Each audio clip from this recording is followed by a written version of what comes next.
Hello children, welcome to us education. आज हम करेंगे सीबीएसई की 7वीं क्लास की हिंदी की किताब का 23वां चैप्टर विराट का भ्रम। आइए देखते हैं कि इस चैप्टर में क्या बताया गया है। त्रिगर्त राजा सुशर्मा पर विजय प्राप्त करके राजा विराट नगर में वापस आए तो पुरवासियों ने उनका धूमधाम से स्वागत किया। अंतःपुर में राजकुमार उत्तर को ना पाकर राजा ने पूछताछ की तो स्त्रियों ने बड़े उत्साह के साथ बताया कि कुमार कौरवों से लड़ने गए हैं। तो क्या होता है, त्रिगर्त राजा सुशर्मा पर विजय प्राप्त करने के बाद, उनको हराने के बाद जो राजा होते हैं वो विराटनगर में वापस आते हैं। तो जो नगर के लोग होते हैं उनका बहुत धूमधाम से स्वागत करते हैं। और अंतःपुर में जो राजकुमार उत्तर थे वो मिल नहीं रहे थे, किसी को दिखाई नहीं दे रहे थे। तो जो राजा होते हैं वो पूछते हैं तो जो महिलाएं होती हैं, स्त्रियां होती हैं, बहुत उत्साह के साथ बताती हैं कि जो कुमार हैं, राजकुमार हैं, वो कौरवों से लड़ने गए हैं। राजा यह सुनकर एकदम चौंक उठे। उनके विशेष पूछने पर स्त्रियों ने कौरवों के आक्रमण आदि का सारा हाल सुनाया। यह सब सुनकर राजा का मन चिंतित हो उठा। तो राजा जो होते हैं जब ये सुनते हैं कि जो कुमार हैं वो कौरवों से लड़ने गए हैं तो एकदम चौंक जाते हैं। तो जब वो पूछते हैं कि कैसे गए, क्यों गए, तो जो स्त्रियां होती हैं वो क्या करती हैं, कौरवों के आक्रमण आदि का जो सारा हाल था वो बता देती हैं। तो यह सब सुनकर जो राजा हैं वो काफ़ी चिंतित हो जाते हैं। राजा को इस प्रकार शोकातुर देखकर क्या होता है, कंक ने उन्हें दिलासा देते हुए कहा, आप राजकुमार की चिंता ना करें, बृहल्ला सारथी बनकर उनके साथ गई हुई है। तो राजा को इस प्रकार बहुत ज़्यादा शोकातुर देखकर, मतलब जो राजा थे काफ़ी दुखी हो गए, शोक मनाने लगे कि क्यों गए हैं वो।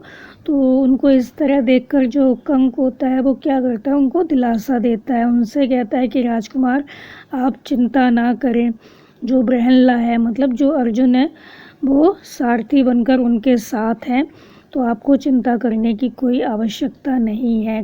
तो जो कंक थे वो इस प्रकार बातें कर ही रहे थे कि इतने में उत्तर के भेजे हुए दूतों ने आकर कहा, राजन आपका कल्याण हो, राजकुमार जीत गए, कौरव सेना तितर बितर कर दी गई है, गाय जो है वो छुड़ा ली गई हैं। तो जो कंक थे, मतलब जो युधिष्ठिर थे, उन्होंने अपना नाम बदल लिया था वहाँ पर। तो वो जब इस प्रकार बातें कर रहे थे तभी क्या होता है, उत्तर का जो भेजा हुआ दूत होता है, संदेश वाहक होता है, वो आकर कहता है कि राजन आपका कल्याण हो, जो राजकुमार हैं वो जीत गए हैं और जो कौरवों की सेना है वो तितर बितर हो गई है, इधर उधर हो गई है, और जो गाय हैं वो आज़ाद करा ली गई हैं, छुड़ा ली गई हैं। यह सुनकर विराट आंखें फाड़कर देखते रह गए। उन्हें विश्वास ही नहीं होता था कि अकेला उत्तर कौरवों को जीत सकेगा। तो यह सुनकर जो विराट होते हैं अचंभित रह जाते हैं, आंखें फाड़ फाड़ कर देखते रह जाते हैं। उनको विश्वास ही नहीं होता कि अकेला उत्तर कौरवों को जीत भी सकता है। पुत्र की विजय हुई यह जानकर विराट आनंद और अभिमान के मारे फूले ना समाये। तो जब वो ये सुनते हैं कि उनका जो बेटा है उत्तर, वो जीत गया है, तो यह जानकर उनको बहुत खुशी होती है, उनको बहुत गर्व होता है अपने बेटे पर, वो बहुत प्रसन्न होते हैं। उन्होंने दूतों को असंख्य रत्न एवं धन पुरस्कार के रूप में देकर खूब आनंद मनाया। तो वो क्या करते हैं, अपने बेटे की खुशी में जो उनके दूत होते हैं उनको बहुत सारा रुपया, पैसा, रत्न, जेवरात पुरस्कार के रूप में, इनाम के रूप में देते हैं और बहुत आनंद मनाते हैं, खुशियाँ मनाते हैं।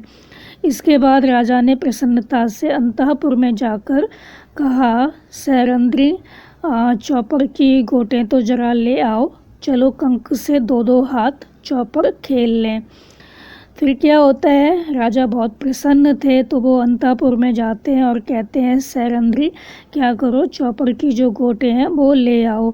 ऐसा करते हैं, हम वहाँ जाकर जो कंक है, युधिष्ठिर है, उसके साथ चौपड़ खेलेंगे। आज खुशी के मारे मैं पागल सा हुआ जा रहा हूँ, मेरी समझ में नहीं आ रहा कि मैं अपना आनंद कैसे व्यक्त करूँ। तो जो विराट थे वो बेटे के जीत की खुशी में इतने अधिक प्रसन्न थे कि उनको समझ में नहीं आ रहा था कि वो क्या करें, वो पागल से हुए जा रहे थे खुशी के मारे। तो वो सैरंध्री से कहते हैं कि ऐसा करो, चौपड़ की गोटे ले आओ, चलो कंक से दो दो हाथ चौपड़ खेल लें, कंक के साथ हम चौपड़ खेल लें। तो वो कह रहे मेरी समझ में ही नहीं आ रहा है कि जो मैं प्रसन्न हूँ उसको कैसे व्यक्त करूँ, मैं अपना जो आनंद है उसको कैसे ना दिखाऊं, कैसे व्यक्त करूं। फिर क्या होता है, दोनों खेलने बैठ जाते हैं और खेलते समय भी क्या होता है, उनमें बातें होने लगती हैं। वो कहते हैं, देखा राजकुमार का शौर्य, विख्यात कौरव वीरों को मेरे बेटे ने अकेले ही लड़कर जीत लिया। जो विराट होते हैं ऐसा कहते हैं, जो विराट हैं वो बहुत अधिक प्रसन्न है। वो कहते हैं, देखा मेरा बेटा कितना बहादुर है, और जो कौरव हैं बहुत वीर हैं, बलवान हैं, लेकिन मेरे बेटे ने क्या किया, अकेले ही लड़कर उनको हरा दिया। निसंदेह आपके पुत्र भाग्यवान हैं, नहीं तो बृहल्ला उनकी सारथी बनती ही कैसे, कंक ने कहा। तो जो कंक होते हैं, मतलब जो युधिष्ठिर होते हैं, वो कहते हैं कि इसमें कोई संदेह नहीं कि आपके जो पुत्र हैं बहुत भाग्यवान हैं, नहीं तो जो बृहल्ला है उनकी सारथी कैसे बनती। जो कंक होते हैं जब ऐसा कहते हैं, तो जो विराट होते हैं झुंझला कर कहते हैं, आपने भी क्या कहा कि बृहल्ला जो थी वो उसकी सारथी बनी थी। तो आपने क्या बृहल्ला बृहल्ला की रट लगा रखी है। मैं अपने कुमार की विजय की बात कर रहा हूँ और आप क्या कर रहे हैं, उसके सारथी की बड़ाई कर रहे हैं। तो जब कंक ये कहते हैं कि जो बृहल्ला है उसकी सारथी बनी, तो आप जो है अपने आप को भाग्यवान समझिए। आपका बेटा है जो वो बहुत भाग्यवान है, क्योंकि बृहल्ला जो है वो उसकी सारथी बनी है। तो जो विराट होते हैं झुंझला जाते हैं। वो कहते हैं कि मैं अपने बेटे की जो विजय हुई है उसकी बात कर रहा हूँ, जो वो जीता है उसकी बात कर रहा हूँ, और आप हैं कि जो सारथी है उसकी प्रशंसा कर रहे हैं। तो युधिष्ठिर ने अब बृहल्ला का नाम लेकर जैसे ही कुछ कहना चाहा, राजा से रहा नहीं गया। अपने हाथ का पासा युधिष्ठिर के मुंह पर दे मारा। पासे की मार से युधिष्ठिर के मुंह पर चोट लग गई और खून बहने लगा। तो युधिष्ठिर ने जब बृहल्ला का नाम लेकर कुछ कहना चाहा, वो कुछ और कहना चाहते थे, लेकिन राजा से रहा नहीं गया। वो सुन ही नहीं पा रहे थे किसी दूसरे की प्रशंसा। तो वो क्या करते हैं, उनके हाथ में जो चौपड़ खेलते हैं, जिससे जो पासा होता है, वो क्या करते हैं, युधिष्ठिर मतलब कंक के मुंह पे दे मारते हैं, और पासे की मार से जो युधिष्ठिर का मुख होता है, मुंह होता है, उस पर चोट लग जाती है और खून बहने लगता है। इतने में द्वारपाल ने आकर खबर दी कि राजकुमार उत्तर बृहल्ला के साथ द्वार पर खड़े हैं। इतने में क्या होता है, जो द्वारपाल होता है वो आता है, वो खबर देता है, सूचना देता है कि जो राजकुमार उत्तर हैं वो बृहल्ला के साथ दरवाजे पर खड़े हुए हैं, राजा से भेंट करना चाहते हैं। सुनते ही विराट जल्दी से उठकर बोले, आने दो आने दो। कंक ने इशारे से द्वारपाल को कहा कि सिर्फ राजकुमार को ले आओ। तो जब द्वारपाल आकर कहता है कि जो उत्तर हैं वो द्वार पर खड़े हुए हैं, दरवाजे पर खड़े हुए हैं, तो जो विराट होते हैं जल्दी से उठ जाते हैं और कहते हैं कि आने दो आने दो। और कंक जो होते हैं वो इशारे से द्वारपाल को कहते हैं कि सिर्फ राजकुमार को लेकर आना, बृहल्ला को मत लाना। तो युधिष्ठिर को बह था कि कहीं राजा के हाथों उनको जो चोट लगी है उसे देखकर अर्जुन गुस्से में कोई गड़बड़ी ना कर दें। तो जो युधिष्ठिर थे उनको इस बात का डर था कि जो विराट है उन्होंने जो पासा फेंक के मारा है उनके मुंह पर, उससे जो उनको चोट लगी, अगर वो देख लेंगे, जो अर्जुन है वो देख लेंगे, जिन्होंने अपना नाम क्या रखा है, बृहल्ला रखा है, जो महिला के रूप में खड़े हुए हैं बाहर, अगर अंदर आकर वो ये चोट लगी है उसको देख लेंगे तो उनको गुस्सा आ जाएगा। तो उनको इसी बात का डर था, इसलिए वो द्वारपाल से मना कर देते हैं। तो उनको लगता है कि अर्जुन गुस्से में ना आ जाए और कोई गड़बड़ी ना हो जाए, तो यही सोच उन्होंने द्वारपाल को ऐसा आदेश दिया था। अब क्या होता है, राजकुमार उत्तर ने प्रवेश करके पहले अपने पिता को नमस्कार किया, फिर वह कंक को प्रणाम करना चाहते थे कि उनके मुख से खून बहता देखकर चकित रह गए। उसे अर्जुन से मालूम हो चुका था कि कंक तो असल में युधिष्ठिर ही है। अब क्या होता है, जो उत्तर होते हैं वो आते हैं और जो पिता हैं उनको नमस्कार करते हैं, जो कंक है उनको भी नमस्कार करते हैं, प्रणाम करते हैं, क्योंकि उनको पता था कि कंक के भेष में कौन है, जो कंक बने हुए हैं वो युधिष्ठिर हैं, ऐसा उनको अर्जुन से पता चल चुका था। तो वो जब उनके मुख पर खून देखते हैं बहता हुआ तो वो आश्चर्यचकित रह जाते हैं। और जो कंक थे वो कौन थे, युधिष्ठिर ही थे। तो उनको इस बात का पता चल गया था, जो उत्तर थे। तो उसने पूछा, पिताजी इनको किसने यह पीड़ा पहुंचाई है। तो वो क्या करते हैं, जो उत्तर होते हैं अपने पिताजी से पूछते हैं खून बहता हुआ देखकर कि इनको इस तरह से जो खून बह रहा है ये किसका काम है। तो विराट ने कहा, बेटा क्रोध में मैंने चौपर के पास से फेंक मारे, क्यों तुम उदास क्यों हो गए। तो जो विराट होते हैं वो कहते हैं, बेटा मुझे गुस्सा आ गया था इसलिए मैंने चौपर का जो पासा था वो इनके मुंह पर फेंक कर मार दिया। तो तुम उदास क्यों हो, क्या बात है। पिता की बात सुनकर उत्तर कांप गया। विराट कुछ समझ ही नहीं सके कि क्या बात है। उत्तर ने आग्रह किया तो उन्होंने कंक के पांव पकड़कर क्षमा याचना की। तो पिता की बात सुनकर जो उत्तर होता है एकदम कांप जाता है, क्योंकि उसको पता था कि जो कंक है वही युधिष्ठिर है और जो ब्रहणला है वो अर्जुन है। तो अर्जुन ने सब कुछ बता दिया था उसको। तो पिता की जब वो बात सुनता है तो एकदम कांप जाता है। विराट जो होते हैं वो कुछ समझ नहीं पाते कि क्या हो गया, क्या बात है। तो उत्तर ने आग्रह किया तो उन्होंने क्या किया, कंक के पांव पकड़कर क्षमा याचना की। इसके बाद क्या होता है, उत्तर को गले लगा लेते हैं वो और बोलते हैं, बेटा बड़े वीर हो तुम। तो जो कंक होते हैं वो क्या करते हैं, जो उत्तर था उसको गले लगा लेते हैं और कहते हैं कि तुम बहुत ज़्यादा कैसे हो, वीर हो। उत्तर ने कहा, पिताजी मैंने कोई सेना नहीं हराई, मैंने तो लड़ा भी नहीं। बड़ी उत्कंठा के साथ राजा ने पूछा, कौन था वह वीर, कहाँ है वह, बुला लाओ उसे।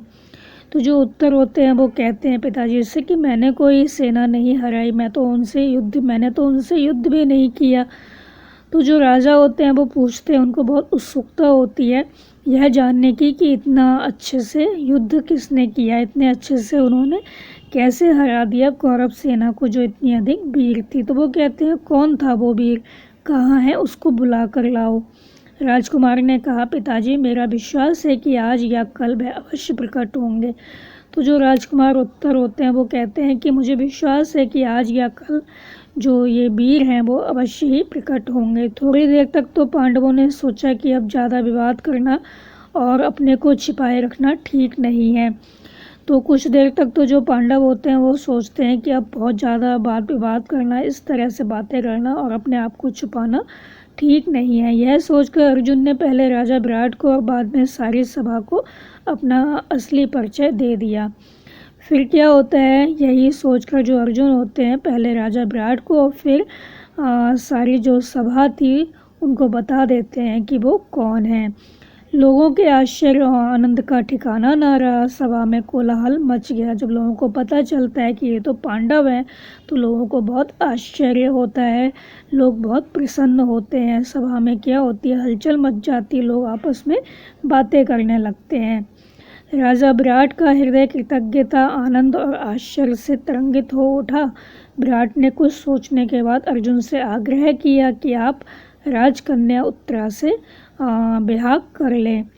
फिर जो राजा विराट होते हैं जब ये सुनते हैं कि ये तो पांडव हैं तो वो बहुत प्रसन्न हो जाते हैं और जो राजा विराट थे वो उनके प्रति क्या होता है, कृतज्ञता जो थी वो दर्शाने लगते हैं। वो कृतज्ञ हो जाते हैं, उनके ऋणी हो जाते हैं उनके कि उन्होंने क्या किया, कौरव की सेना को हरा दिया। और आश्चर्य से उनको क्या होता है, बहुत आश्चर्य होता है, बहुत अधिक वो प्रसन्न हो जाते हैं ये देखकर कि जो पांडव हैं वो इनके यहाँ ठहरे हुए हैं। तो जो विराट होते हैं कुछ सोचने के बाद अर्जुन से कहते हैं कि आप राजकन्या उत्तरा से विवाह कर लीजिए। अर्जुन ने कहा, राजन आपकी कन्या को मैं नाच और गाना सिखाता रहा हूँ, मेरे लिए तो वो बेटी के समान है।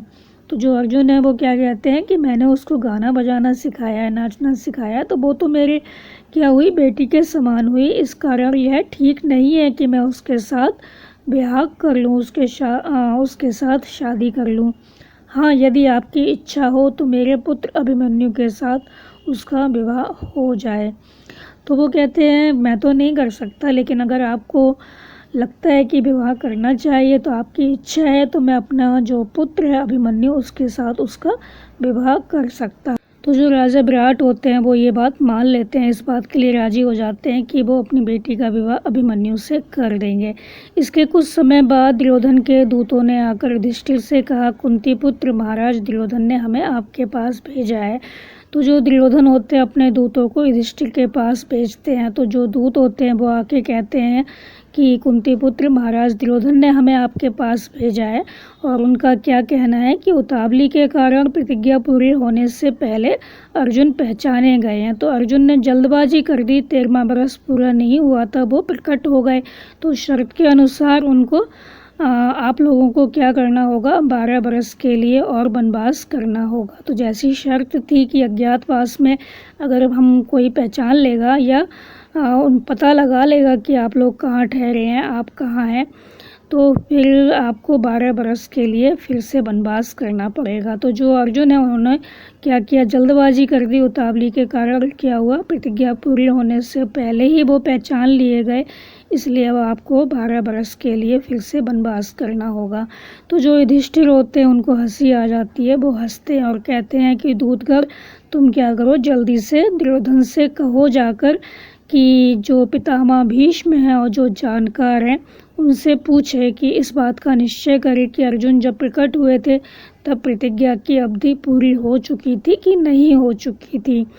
तो जो अर्जुन थे वो कब प्रकट हुए, इस बात को जाकर जो भीष्म पितामह हैं और जो जानकार हैं उनसे पूछा जाए। जो युधिष्ठिर होते हैं वो हंसते हुए कहते हैं। तो जो युधिष्ठिर होते हैं वो हंसते हुए कहते हैं दूतगणों से, जो दूत आए थे संदेश लेके, कि जल्दी से वापस जाओ और दुर्योधन से कहो कि भीष्म पितामह और जो जानकार हैं उनसे इस बात का निश्चय करे कि जो अर्जुन है जब प्रकट हुए थे, सामने आए थे, तब जो प्रतिज्ञा की अवधि थी वो पूरी हो चुकी थी कि नहीं हो चुकी थी, प्रतिज्ञा का जो समय था वो पूरा हुआ था कि नहीं हुआ था।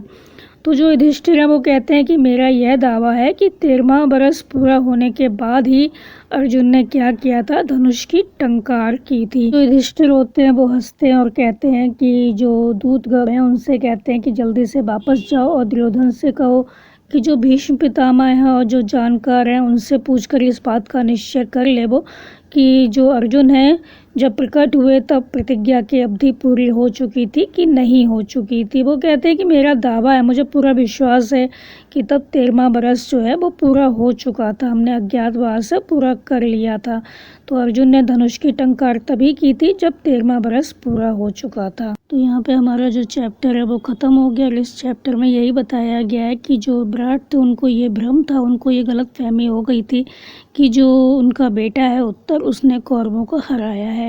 तो वो यही सोच रहे थे कि उनका जो बेटा है वो बहुत बहादुर है, बहुत वीर है, उसने कौरवों को अकेला ही हरा दिया। लेकिन वास्तव में हराने वाले कौन थे, पांडव थे, अर्जुन थे, जिन्होंने क्या किया था, कौरवों की सेना के साथ बहुत बहादुरी से युद्ध किया था और कौरवों की सेना हार गई थी। तो विराट का जो भ्रम था वो यही था कि उनका जो बेटा है वो बहुत बहादुर है।